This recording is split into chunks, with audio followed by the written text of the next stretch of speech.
welcome to another episode of Rewind and Press Forward. I am your host, Bryant Busy Bee McCain, and today in the studio, we have a lifelong friend, just found out relative, very successful individual, Miss Laveeta Hamilton. So let me go down your dossier. We are a life coach, certified health professional. You now run and you're in charge of a big nonprofit here in Texas. What else do you do that I have not covered or thought about because your list runs kind of long? You got it. That was it? We all in there right there? You hit the key marks. Okay. Now, if you didn't know, what we do, we kind of talk about people that are in their season 2.0. 45, but 50 and over is where we live at. And the reason for having Laveeta on the show today, her perspective on this 50 and over thing is so dope. So it doesn't matter where you are. I think that hearing some of the things, and this whole thing came about because we just have conversations. Mm-hmm. We go have a cigar, we go out, we hang out, we talk or whatever. And you gave a perspective to me. What is the one thing that you think, especially after you hit the age of 50, matter of fact, let's do it this way. Okay. Your 50th birthday party. Uh-huh. Kind of tell me what you did to change your perspective of turning 50 and where your life was going to go from this point on. So my 50th birthday party, it wasn't necessarily all about me. Even though I was the birthday girl, what I did was invited some very close individuals that was near and dear to me, mm-hmm. that I trusted, mm-hmm. That actually are considered my personal board of directors. And we can go into detail about that in a little bit. We shall. I never thought about that. Okay. Yep. Continue. But I wanted to pour into them just as much as they poured into me. So walking in the door, I gave each individual a card, and I asked 2 questions. And don't ask me what the questions are right now because I am 51, and that was when I turned 50. But it was literally a card that I gave to them, and I wanted them to tell them what they wanted for me in the years to come and what they expected from me the years to come. And then at the same time, I had cards that I gave to them explaining the exact same thing and what I wanted for them for their years to come, even though they weren't 50. Just still, because you are a part of my life, I just wanted them to know how important they are to me and how I was going to continue to pour into them moving forward. Now, when you do that, does that kind of let you know where you stand with that person? Does that give you kind of a little chin check on where that person is at in relation to you? Because one thing you told me that you are big about protecting your peace. Mm-hmm. And that's something that my wife always says she's going to protect her peace. Mm-hmm. So when you look at these responses, and it looks like it is an exchange, what did it tell you when you kind of got to reading everybody's cards? I pretty much know how everybody at the table felt about me at that time. It was a little bit more heartfelt, if that makes sense. So they went into a little bit more detail at that time, but it was nothing. I wasn't surprised by anything that they said. That's why they are individuals who are on my team. You see what I'm saying? Because at this age, having the right people around you is very important. Tell me about this board of directors. So I have a personal board of directors, and so each individual plays a different role. You can't go to the same person for everything that you're going through. You have to have somebody in your life who is going to be able to pour into you what you need at that time based off of what's going on at that moment. You see what I'm saying? So I can't call such and such if I'm feeling a certain way about a financial situation and they're not financially sound. Because that's not their forte. Exactly. That's not their thing. So if I'm going to go to an individual who is financially sound and they know what they're doing financially, they can walk me through that process. You see what I'm saying? And so if I have someone, if I'm just dealing with a personal, literally, it's you have to have the right person to go to for the right thing. So you got your gossip board members, just in case you need to spill a little tea with somebody, exchange something, whatever. You got your financial. Thing. I'm not saying that's you. I'm just giving the overall general. Uh-huh. You got your financial person. You have your person that's going that may need a prayer. You know what I'm saying? So your spiritual if I have member. that spiritual person, and I do have that individual that I can call and say, okay, pray for me. This is what I'm going through. What's the board member that kicks you in the ass to go out and jog and work out and do all that? You got one of them board members too? An accountability partner. See, that's the technical word for what I just said. But I get it. So, that's the technical word. Yeah. What about do you like put a number on this? Because, you know, the big thing was always surround yourself with 5 people. The 5 people around you make you who you are, or it could be countless. It just depends on what somebody pours into you. So it's not a specific number. For me, it's not a specific number. You know me. I don't have a big circle. You do not. I do not have a big circle, and that's intentional. Because everybody can't handle me either. I mean, you know, so I might say some things, but you have to be ready for it. So everybody in my life knows. You've had to have to grown up with her. just say it. There is this extent of time that if you don't know what to expect, and her daughter is the exact same way. For my 50th birthday, my present was almost getting my ass whipped by her daughter because I accidentally hung up on her mother while everything was going crazy. But anyway, whole nother story. But I remember she called me right back. Did you just hang up on my mama? How far are you from the house? Because when you get here, I was like, oh my God, it was an accident. So the apple does not fall far from the tree. Do we have a calm down board member? We do. We do have a calm down board member. We do. Good. We have someone. I have two and a possible people that, you know, and you have to have those people that may tell you what you want to hear, but then you have to have those people that's going to tell you what you need to hear. Has your board helped guide you in some of the decisions that you've made in this 2.0 season, career-wise, things like that? Yes, because you need it. I mean, and here I am. I was that person, right? I am still kind of just a little bit that person. I will take on the world and try to solve the problem myself when I know I need someone to walk me through that. You know what I'm saying? I can't do it all alone. Even though I feel like I can, you always need that outlet, right? You need to have somebody that you can trust and that you can talk to help you through that. So yes, everybody on my personal board has literally walked me through a space here recently that I needed to be walked through, that I kept from everybody on my personal board of directors for like 3 months. But then I suffered during that time because I did not take the time to utilize the individuals in my life to let them know what was going on until after the fact. And every last one of them, they was pissed. Why did you do this? How come you didn't talk? You know, because I thought I could handle it. Right. I put myself in this situation. Now let me get myself out of it. Is it hard to finally let go of the reins and actually take on the advice from somebody else after you're so used to being, you know, how did you get over it? Was it just a constant there, like being the board, or did you have to look in the mirror and come to some self-recognition, like, look, sometimes I need to take somebody else's advice? After I had an anxiety attack is when I thought, okay, that'll do it. You're not supposed to be doing this. And I've never experienced anything like that before in my life. Never experienced anything like that. And it took me out. It literally took me out on several different levels.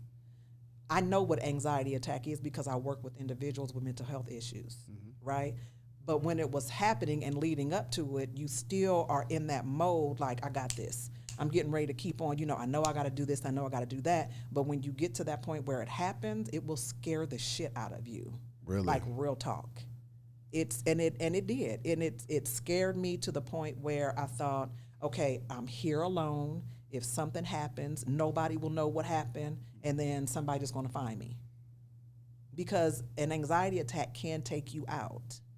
But once I realized what was going on and stopped and took a breath, I was just like, okay, this is it. Like that's when my decision was made, and what I was going through at that time, I realized that I have to end this.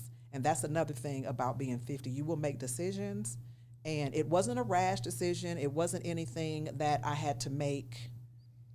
Let me see. It wasn't. It was something that I knew that had to happen, but I kept pushing through it until that happened. So once that happened, I was literally like, yeah, I'm more important than this situation.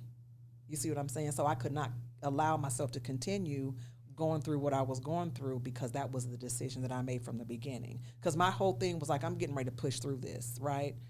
But my brain said, no, you won't. And it showed me what it could do, and it shut it down. That's crazy. I just said that's crazy because there's so many things that you would think take you out. You just wouldn't think stress and anxiety in the form of an attack, not a heart attack, something Pressure, like that. bust pipes. Think about it. So now, how do you look at are you really self-judgmental? And I say this because you're such an advocate and you're a therapist and things like that for others. Like, Self-care. yeah, like this. I made a post about self-care because I truly don't think people do it, but it was when I got over 50 and I started paying attention to it. So how do you what do you do for self-care? Like, what is your thing that when you just need to woosah, how do you? And even through this time, I was still taking care of myself. I was still doing my self-care. I work out 4 days a week. I drink plenty of water. I drink a gallon of water a day. I meditate. I read. I journal. I do everything. I mean, I travel. I have fun. I do all the things that you're supposed to do to take care of yourself. I pray on a regular basis. I mean, so I was literally doing everything, but it was the situation itself that I was trying to muddle my way through that knocked me out the box. Looking at the way that you operate, the way that you function, the way that you situate yourself, what was the path that you took to get to where you are now? So where did you start originally? Was it life coaching? Was it mental this? Was it, like you do all these things. What was first that kind of built the building blocks of who you are now? I think just life. Yep, just life. So being a single teenage mom, I mean, what I'm saying? There was a conversation that I had with myself after I had my child. And one thing that I said to myself at that time, and I remember exactly where I was sitting at home when I told myself I didn't want to be a statistic, right? So that's when education came into play, so I continued, getting a higher education. And so with that, the sky was the limit. I mean, so I moved from home down here and just continued to forge through with living life and taking care of myself and my children. I mean, honestly, I think leaving home was probably the best thing that I've ever done, and we can have a whole different conversation about that. Doors opened in a way that I never thought that they would open. Where I'm at right now, I never thought I would be where I'm at, running an organization. I do have a part-time job where I'm helping people, which seems to be my thing, and I actually enjoy doing that. So I'm doing what I love, and that's the thing. But you're also doing the work. Yes, I'm doing the work and I'm doing what I love. And I also, so if you want to kind of take the life coach thing and take it to mentor, so I also mentor young ladies in an alternative school here in the McKinney area. So giving back is something that, I mean, it just kind of, it's one of those things that, I mean, I just enjoy doing it. But it does something for you. I truly tell people that it's cool to say that they love what they do. They said if you did work that never felt you worked a day in your life, but if you don't do the work, you'll never have a life. Yeah. And so even with that, there's one thing that I do for me. So every day I strive to be better, 1% better. So every day I try to learn something new. Every day I try to help someone in a certain kind of way. Every day I make sure I read. I meditate. So I want to continue to grow and be a better person. So I strive for that 1% every day to do something for myself and maybe to serve others. Were you afraid to turn 50? Hell no, I couldn't wait. Well, I remember, I got depressed when I turned 30 because I couldn't say 20-something in my name anymore, but then 40 was kind of cool. 50's all right. 50's cool, but now I'm like, man, 60's around the corner. That's so what was so? We got a ways before that though, but it go quick. The thing is that I knew once I turned 50, and it was crazy because it was like this mind snap. Like,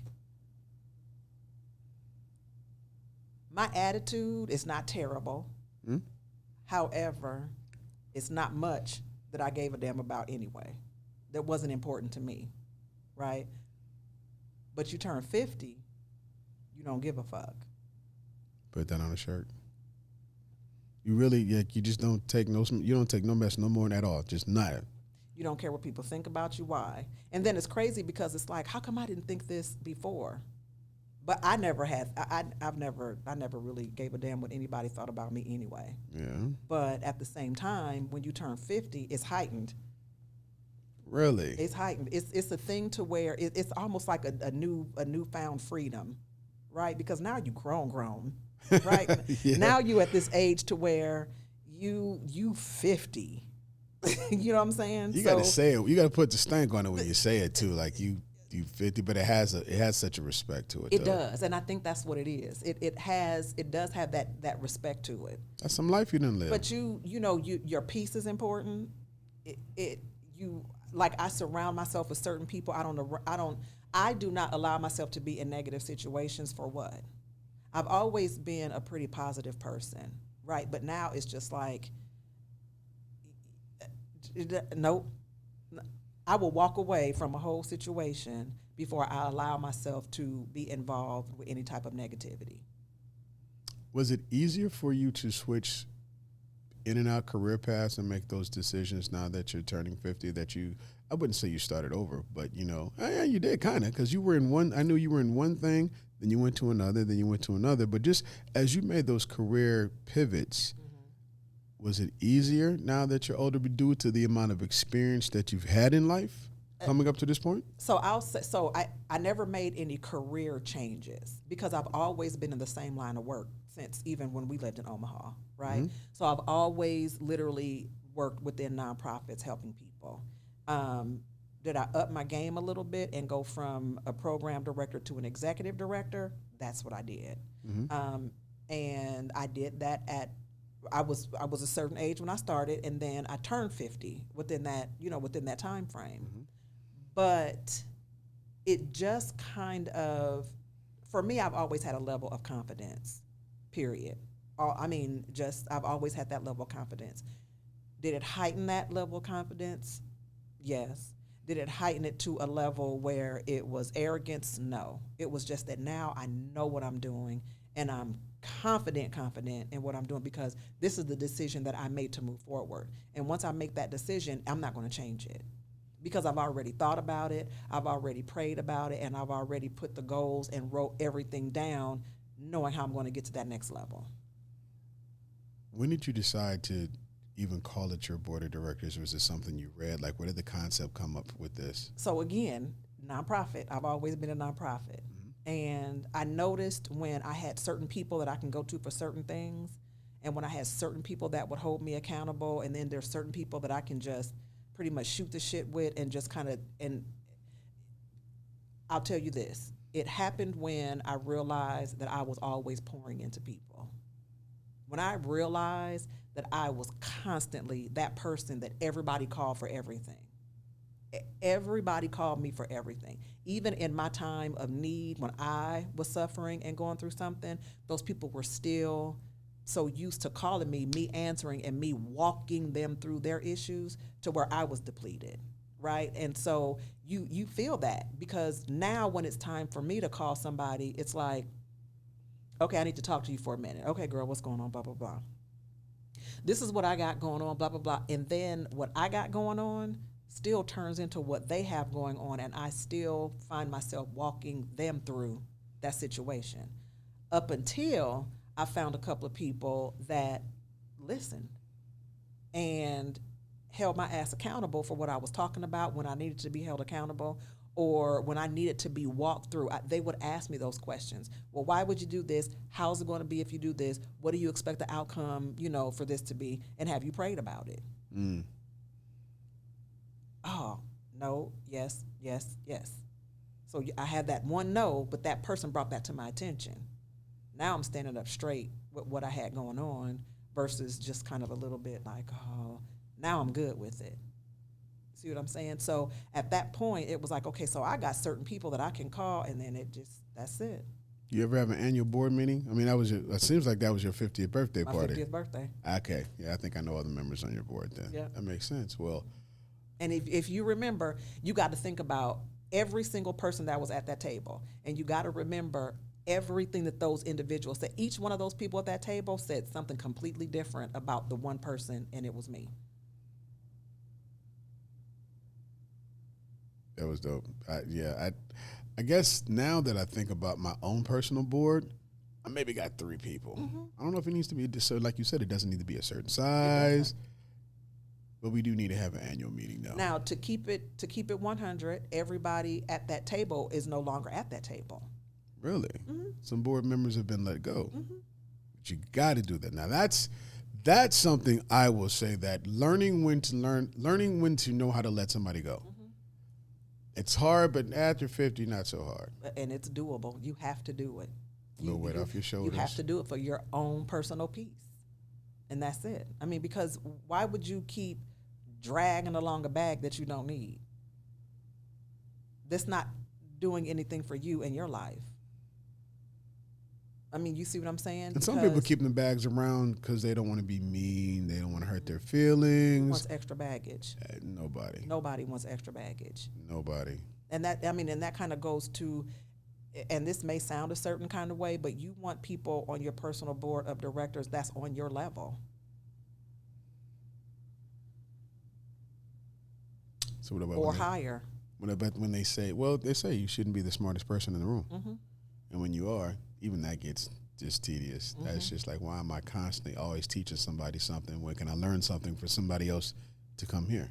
It's not being pompous. That's not being arrogant. Not being stuck up. That's just being. It is what it is. Real. And it is. It's being real. I mean, because how are you going to continue learning if you're dealing with the people that if it's not a level or two higher? I mean, you know what I'm saying? How do you go to that person that you're on the same level with? And I'm talking about intellectually. I'm talking about financially. I mean, you know what I'm saying? Because you have to continue learning from individuals in your life. The one thing that sucks the air out of the room for me is people that don't want to strive for something more. They're just so happy with being settled in what they are. I'm not saying there's nothing wrong with being happy with it, but don't complain about what you have if you're not going to do something else about it. But see, too, with that, it's like, so now you're complacent in life. Very. Right? And when you're complacent and things get uncomfortable, that's growth. So even the situation that I went through that caused me to have the anxiety, when I tell you I grew from that, and I learned a lot about myself throughout that time, because it allowed me to step back and literally say, what are you doing? Like, why are you continuing to put yourself through this? And was it a time for me to sit down? Yeah, it was a time for me to sit my tail down and journal. Did I make a mistake? No. And that's, I don't right now, literally at the age of 51, I have 0 regrets in life. And I think about this when I'm journaling, right? Is there anything that I would go back and do different in my life at this present moment? Nope. Bad relationships and all, because you learn from that. Exactly. And then you learn what not to do in the next relationship, or you learn what not to do at the next job, or you learn what not to do if you're inviting new friends into your life. So everything, I mean, that's literally even having a child at the age of 15. I do not regret that. Not at all. So, I mean, everything that I've done, I think about this often. What do you regret? And I really, really, really don't regret anything. It may have been some bad situations, but I grew from those situations and I learned, so I don't regret it. Good or bad, actions have results. Good or bad, and that's what you learn from. Yeah. So that being uncomfortable in life, I'm not saying that I like it, but I know that God has me there for a reason, either to sit your ass down for a minute. You're going to learn from this situation, and then you're going to grow from this situation. But at the same time, you got to sit in it for a minute. Yeah. And it's uncomfortable. Just that little. Because it's uncomfortable. You think about the things, and it's hard that something about to tell myself that when I am going through something, whether it's financial, mental, whatever, but you think about all the other times that you've been in even worse situations, you still come out the other side. And then you learn so much. Yes. You learn so much during those situations. You just got to keep pushing on. And you have to. Just understand. I'm going to Google and understand what an anxiety attack is, because, man, I think I've come close to one several times. But Thank you very much for coming in, gracious. Now we know how to create our own board of directors, especially when you hit that personal board of directors. I have to get that correct, especially when you hit season 2.0. Laveeta, thank you for hanging out with us. Thank you for having me. All right, until next time, y'all, this is Rewind and Press Forward. Peace out.